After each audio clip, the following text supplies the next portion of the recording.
ampitomboina mandrakariva ho anao any ny fahasoavan'ny tompontsika mpifaliana ny onananao misaotran'Andriamanitra isika raha afaka hiaraka mandinika tenin'Andriamanitra indray anio Jaona 5:2 ka hatramin'ny 9:10 no vakintsika ary mazava loatra moa fa anankiray amin'izay mahatery ny fontsika rehefa mamaky ny filazantsara dia ny amantatra ny amin'ilay Jesosy mahafilazantsara ny filazantsara ka ny fanontaniana telo ny hovalintsika amin'izao fandiniana ny tenin'Andriamanitra anio zao teny amin'ny hoe inona ny fantatra ny amin'i Jesosy, inona ny toetra tsara tokony alay tahaka ary moa misy fampitandremana avy ao. Rehefa fanontaniana telo ireo no hovalintsika eo am-pandiniana ny Jaona 5:2 ka hatramin'ny 9:10 ary dia hiara-mivavaka isika angataka ny fanahy masin'Andriamanitra hanazava ny saintsika eo am-pandiniana zany teniny zany satria ny fandiniana ny tenin'Andriamanitra no fitsakotsakoana ny sakafo ara-panahy araka ny tenin'ny tompo hoe tsy ny mofo ihany ny veloman'ny olona fa ny teny rehetra zay aloka ny vavan'Andriamanitra koa hivavaka isika. Misaotranao zay raha eo noho ny famindramponao aminay indray menao zao fotoana zao azonay miaraka mandinika ny teninao miaraka misakafo ara-panahy fantatray manko fa tsy ny mofo ihany ny veloman'ny olona fa ny teny rehetra zay aloka ny vavan'Andriamanitra ary ny teninao lay tonga novo dia Jesosy tompo zany no hodininay ny fiainany fampianarany zay tokony ataonay eo manoloana azy koa mangataka aminao zay tompo sokafo ny fosiny sainay handraisanay zany teninao zany amin'ny anaranao Jesosy tomponay nanaovanay zany vavaka izany amen. Jaona 5:2 ka hatramin'ny 9:10 amin'ny anaran'ny tompo. Rehefa afaka zany dia nisy any firavoravoan'ny jiosy ary Jesosy niakatra tany Jerosalema ary misy faria any Jerosalema eo akaiky ny vavahadin'ondry zay ataon'ny teny hebreo hoe Betesda misy fialoso fana 5 tao no nandriny marary maro ny jamba ny mandinga ny maty ila miandro ny fietsehan'ny rano fa nisy anjely midina tany amin'ny faria indraindray ka mampihetsika ny rano koa izay iray ny roboka aloha rehefa mihetsika ny rano dia sitrana na inona no aretina nanjo azy ary nisy lehilahy anankiray teo izay efa narary 80 taona raha nahita azy mandro Jesosy ka nahalala fa efa toy izany ela izy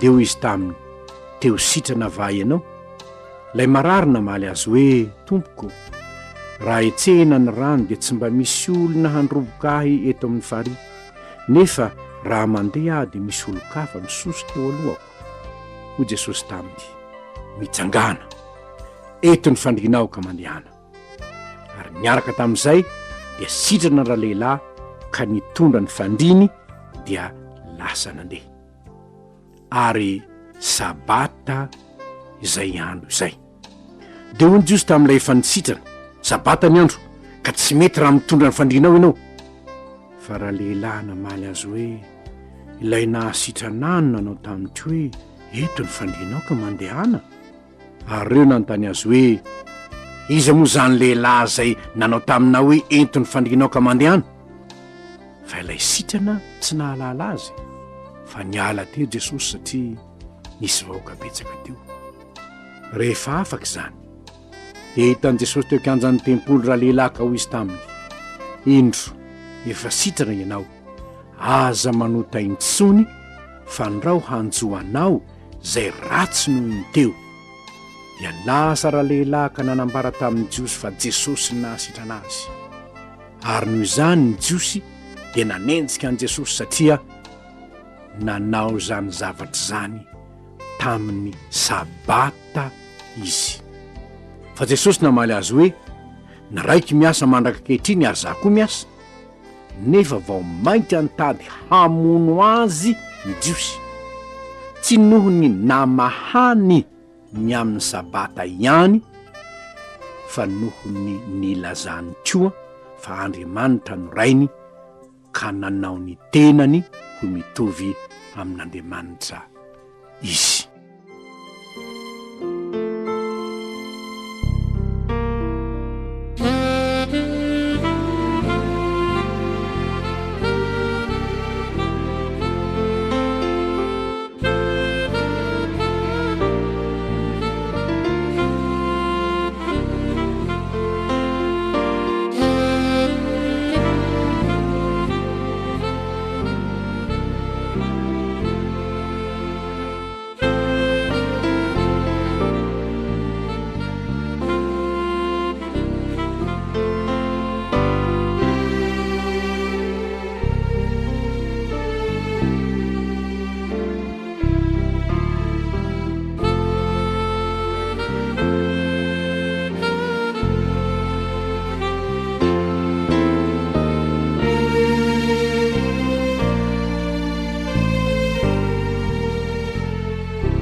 Isika hoe amin'ny fomba fandinianan'ny baiboly araky ny fampianarany karatry ny mpiaramaky ny baiboly no rahantsika hoe vakio ary de valio ny fanontaniana.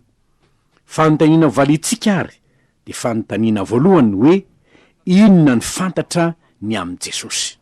Raha mamaky ny filazantsara isika, filazantsara efatra, de tsarovy fa mitantara ny fiainan'i Jesosy ny filazantsara efatra. Ka ny filazantsarany Jaona dia manambara zavatra maro ny amin'ny Kristy ary indrindra manambara ny amin'ny mahazanak'Andriamanitra ny Jesosy. Eto ary de ho valitsika ny fanontaniana voalohany hoe inona ny fantatra ny amin'ny Jesosy. Amin'ny andininy fahaenina dia ny hitatsika de izao: mangoraka ny marary Jesosy. Hitany fa efa narary 8 taona ty lehilahy ty. Mangoraka ny marary izy, de nanatona azy izy, de nanontany azy izy. Tsarovy ary, raha marary ianao no mandre zao teny zao, de tsarovy fa mangoraka anao koa ny Tompo.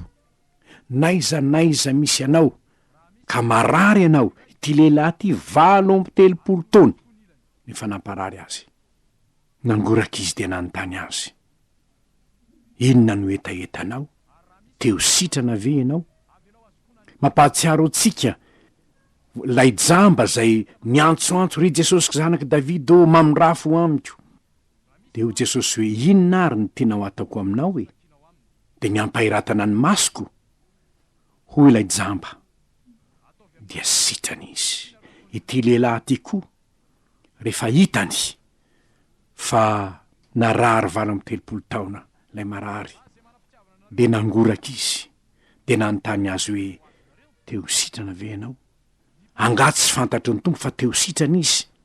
Fantany ane, matoa izy mijanona eo ary nivaly tenin'ny le rangahy. De manam-porofo fa mba miezaka ihany izy indraindray rehefa mihetsika le rano, fa tsy afa manotra izy. Nefa na de fantatry ny Tompo aza ny eo am-pony, de tian'ny Tompo havoakany avy ao am-bavany zany. Ary izay ry havana ny tokony vavahantsika. Marina fa fantatry ny Tompo ny ao anatintsika ao, nefa ilaintsika ny manambara izany amin'ny Tompo. Mangoraka anao ny Tompo, nefa ny ilainy de ny amboranao amin'ny vavanao zay zavatra etaetanao. Misy ny olona mangataka ny sasany fotsiny mba mivavaho ahy nefa izy tsy mivavaka akory. Ianao anie ny tian'ny Tompo amboraka zay ao anatinao e.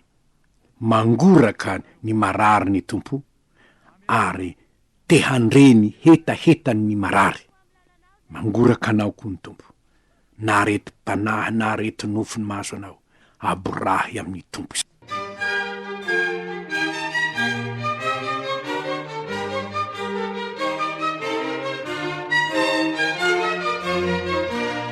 Ny andininy 7 zavatra zay hitatsika de zao mitaky fankatoavana am'izay mitady fanasitranana izy.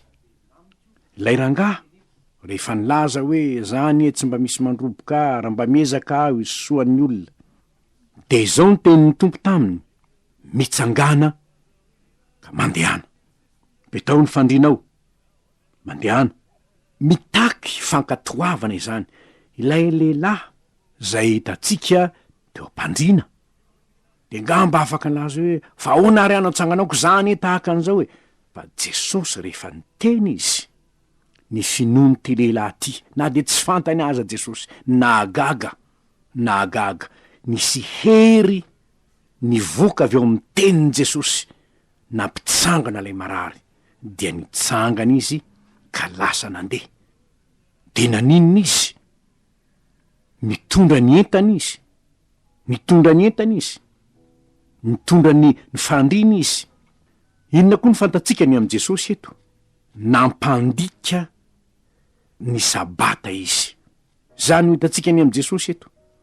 Jereo nge 9:40 hoe, ary noho izany ny jiosy dia nanenjika an' Jesosy satria nanao izany zavatra izany tamin'ny sabata izy. 9:40 nefa vao mainka antady hamono azy ny jiosy tsy noho ny namahaniny amin'ny sabata ihany, fa noho ny ilazany koa fa Andriamanitra no rainy. Zavatra anankiroa no ota araka ny fijerin'ny olona, araka ny fijerin'ny jiosy, ny fariseo sy ny mpanorad-dalàna. Raha mijery hoe jiosy manko sika riavana ato am'ty filazantsarany Jaona ity, de matetika ny jiosy ambarany eo a ny fariseo sy ny mpanorad-dalàna sy ny mpisorona, ny mpikambana ao amin'ny Sinedriony, fa efa natampony ao amin'ny fitondram-pivavahana jiosy tam'izany fotoan'izany. Jesosy namahany amin'ny sabata ary nanambarany tenany ho zanak'Andriamanitra, ka nanao ny tenany ho mitovy amin'Andriamanitra. Namahany sabata izy, tena fahotana eo anatrehan'ny lalàna jiosy ny hoe mitondra entana amin'ny andro sabata, na manasitrana koa azy amin'ny andro sabata, satria tokony tsy hanao na inona izany no atao hoe fanajana sabata. Aza manao na inona na dia ny mampirehetrafo aza tsy azo atao. Ary noho izany, raha misy amintsika te hanaja sabata araka ny testamenta taloha, de tsarovy a fa tsy mahazo mitondra entana ianao, tsy mahazo mampirehetrafo ianao, tandremo mandeha taksi fa mampiasa olona ianao, tandremo mandeha bus fa raha vao mandeha bus ianao a de fa mandika sabata ianao am'izany fotoana zany. Ary noho izany, eto Jesosy, ny zavatra hitatsika de zao, le olona nysitrany de tonga de nybatainy tokoa ny fandrinany de nentiny, eny izy zany no mitondra entana izy zany, de nisakanan'ny olona izy. Fa izy zany lehilahy zany ozy zay nanao taminao hoe entiny fandrinao ka mandehana, tsy mety ene zany, zavatra sabata ny andro tsy tokony ampanao, mampiasa anao izy. De ho le lehilahy hoe izy le nanasitranao ozy nylaza hoe betao mifandrinao de nandeha ako. Ry havana, anjaratsika arina mandinika. Raha ohatra ka hoe tena hanaja sabata ianao, tsy mahazo mitondra entana ianao, na de valizy ho any amin'ny aéroport aza, mitondra entana amin'ny andro sabata ianao zany, mampirehetra afo ny maka kitay izany rehetra zany, de tsy azo atao zany amin'ny andro sabata raha ny fanarahana ny lalàna ny testamenta taloha no rahainao. Ary Jesosy de noeloina noho izany, hitatsika amin'ny 9:40 izany. Zao nefa ny marina am' Jesosy, tsy nanota izy raha nilaza tamin'ny lehilahy hoe andana ento rangany entanao, andana mody sitrany ianao zao mandana, aza matory eo tsony, aza mijanony eo tsony mandehana, sady nanasitrany izy nampitondra entan'olona izy. Ary noho izany, tsy ny fitondrana ho entana amin'ny andro sabata akory. Am'izao fotoana zao moa mazava loatra fa sabata ne sabotsy tam'izany, vao nahazo taritasy lava be aho miresaka momba an'izany sabata zany, ary fantatro fa am'izao fotoana zao moa dia misy ady hevitra be ihany am'izany sabata izany. Ny zavatra hitatsika eto nefa de izao, Jesosy namaha ny am'izany sabata izany satria tandindo ny zavatra ho avy ihany zany fa Jesosy no tena fitsaharana ny olona ao am' Kristy. Ity lehilahy ty zao niditra ao sabata fitsaharan'ny tompo izy no sitranina tamin'ny aretin'izy, afaka tamin'ny aretin'izy, miditra ao am' tena fitsaharana izy satria ny asan'ny tompo nahazo ny fahasoavana ka na de mitondra ny fandrinany amin'ny andro sabata azy izy tsy nanameloka azy tam'izany Jesosy tompo. Ireo ary ny fantatsika ny am' Jesosy aloha, mangoraka ny marary izy, manasitrana ny marary izy, mitaky finoana am'izay olona teo sitrany izy, ary namaha ny am' sabata izy fa nanao soa izy tamin'ny andro sabata, ka re olona zay nasiny soa, lay nasiny soa dia nitondra ny entany tam'izany andro sabata zany manapirofo ny fahasitranany.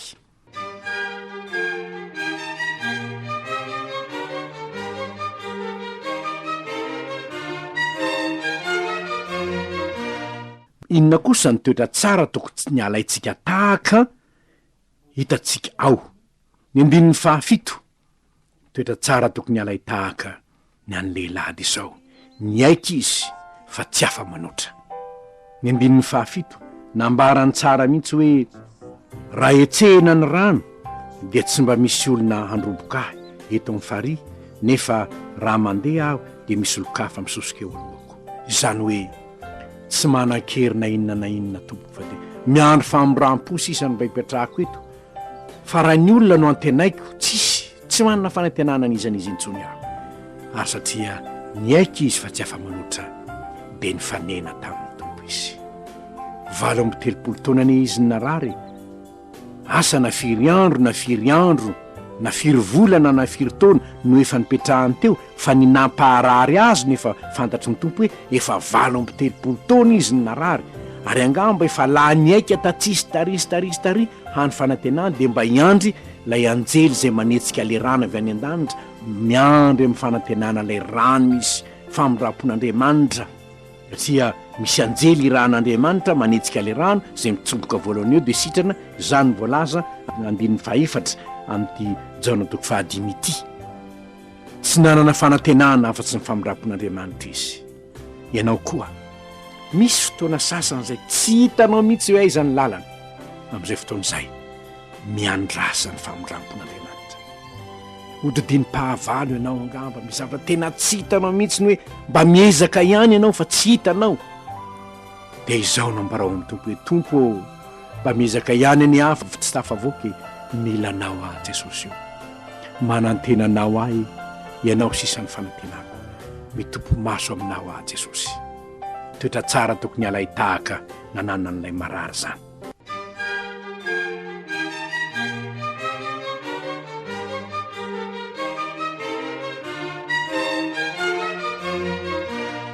Ny 17, toetra tsara tokony alay tahaka fakatoavana tsy misy fanontaniana, tsy misy adihevitra ny tenin'i Jesosy.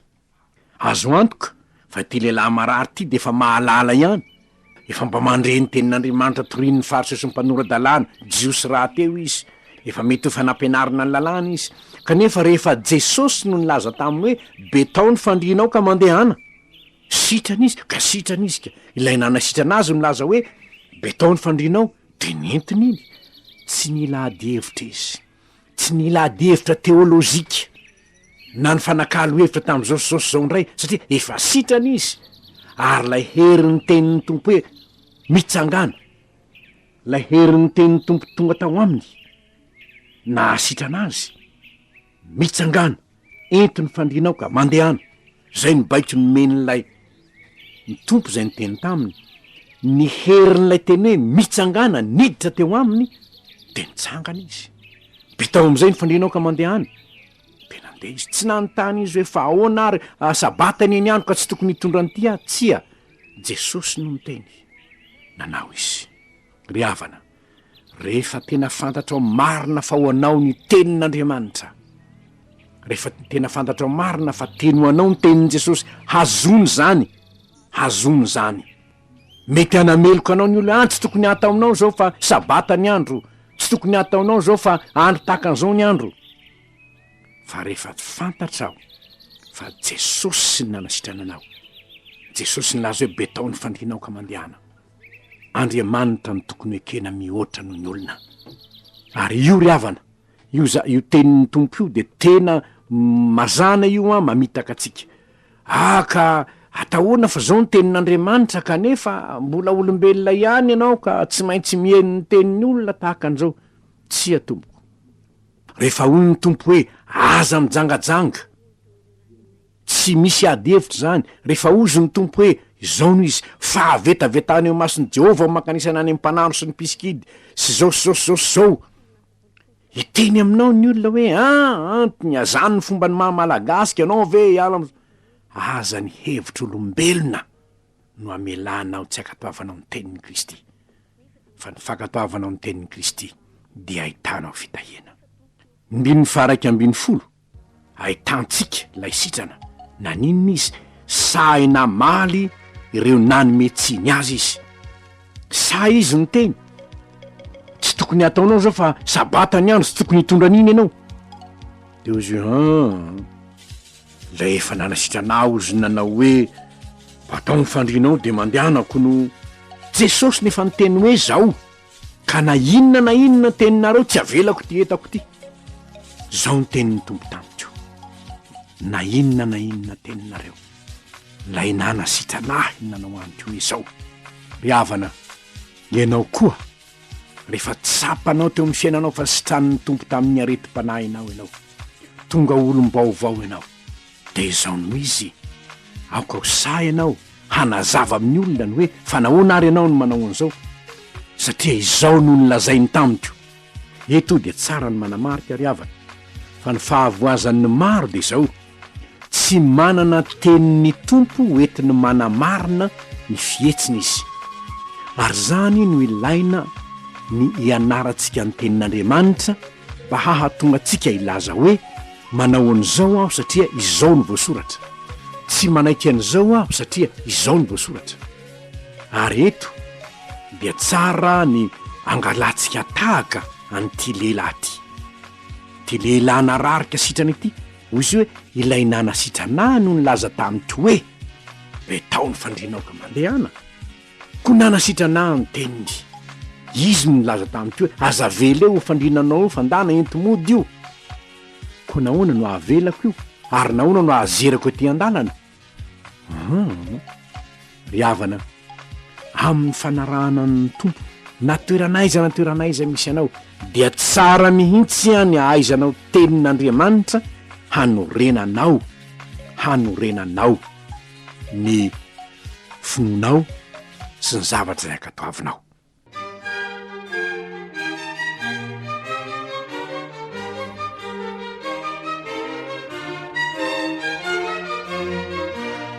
Ny anankiray koa dia hitantsika amin'ny andinin'ny fahadimy ambin'ny folo. Ny andinin'ny fahadimy ambin'ny folo toetra tsara nataon'ilay lehilahy de hoe dia lasa raha lehilahy ka nanambara tamin'ny jiosy fa Jesosy no nahasitrana azy. Tsy menatra ny joro vavolombelon'i Jesosy izy rehefa nahatsiaro ny fahasitranana teo aminy. Aoka tsy ho menatra ny vavolombelon'i Kristy isika amin'ny zavatra efa nataon'ny tompo taminao.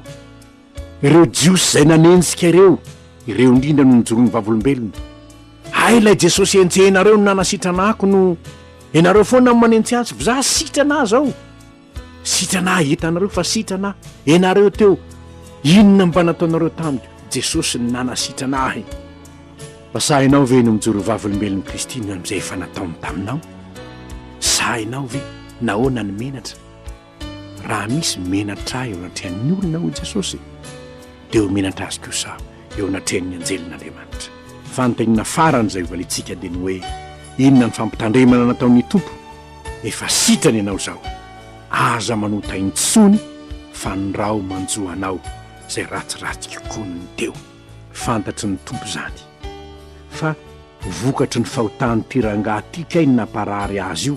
Asa na tokony firy taona zany le rangahy io, satria 7 taona izy ny narary. Ary ny aretiny moa dia tsy tena fantatsika marina fa hoe efa narary 7 taona izy, zay fotsiny voalaza eo, fa tsy fantatra ny aretiny fa rehefa dinihina ny tenin'ny tompo dia hita hoe vokatry ny fahotana nataony namparary azy, ary zany nahatonga ny tompo ilaza hoe aza manota intsony fa andrao manjoanao ny ratsiratsy kokoa noho ny teo. Riavana rehefa nafahan'ny tompo ianao, nositrany ny fanahinao, nositrany ny aretinao, efa nanavelany eloka ianao noho izany, dia izao noho izy aoka andeha amin'ny fahamarinana kosa amin'ny sisa aoka ho ny tenin'Andriamanitra no faniliny tongotra ao sy ho fanazavana ny lalanao. Aza mandeha tahaka ny teo alohan'ny tsony, aza miaina tahaka ny teo alohan'ny tsony, fa aoka ny fiainanao ifanaraka amin'ny sitrapon'Andriamanitra, satria ny ota dia ny fandikana ny tenin'Andriamanitra. Reo ary ny lesona ny menantsika androany ray riavana, enganeka isika rehetra dia samy anaiky hoe tompo tsy afa manoatra fa milanao hoe ankatony teninao hoe tsy ady hevitra tompo, ary sahy hijoro vavolombelona ary hamaly izay manome tsiny, satria ianao manasitrana ny maniraka anay, ary tsy hiverina amin'ny ratsy intsony isika, mba hahatonga antsika ho tena miaina amin'izany fahafahana sy fanasitranana izany.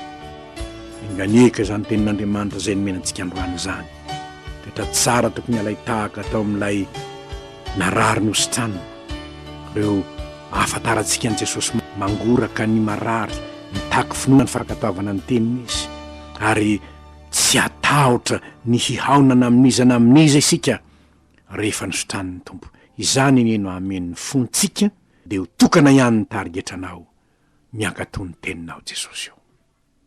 Hivavaka isika.